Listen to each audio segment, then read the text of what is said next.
Време е да ви покажа какви минифигурки си взех от 29-та серия. Взех си 9 минифигурки от Comset, когато бяха намалени. И разбира се, използвах програмата ScanMe, за да сканирам този QR код и да видя какво има в кутийките. Разбира се, нямаше Ронин, който е един от най-търсените, и намерих само един Bionicle. Първата минифигурка е на майстор по шоколадите. Жена с две личица, както може да видите, и нов цвят на малкото драконче. Симпатично изглежда като за една бройка. Втората минифигурка е на Елф принцеса и нейния еднорог. От тази си взех две минифигурки. Отново имаме второ лице на главата. Следващата минифигурка е на една малка вещица. Симпатично изглежда, като за фентази минифигурки. Пак е с две лица. И мисля, че това е нова котка, но не съм сигурен. Симпатична.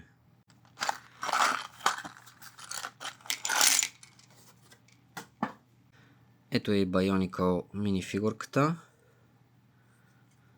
Не съм фен на серията Bionicle, не мога да кажа нищо за нея, но изглежда добре и скалперите изкупуват тези минифигурки. Това, което забелязах, е, че тази част е референция към кутиите, в които Bionicle са се продавали. Ето го.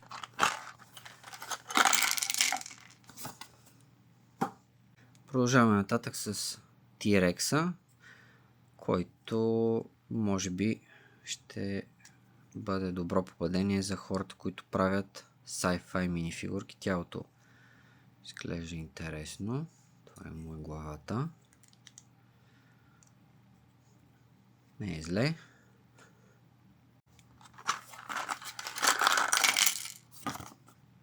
Ето е и една от най-недооценените минифигурки от серията. Vampire Hunter, много с две лица.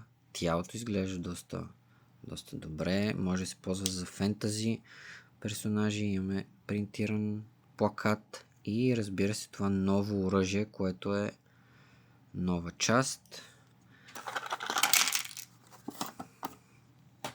Втората бройка на Vampire Hunter.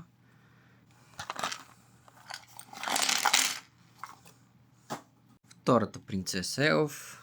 Просто от началото реших, че ще си взема две такива минифигурки.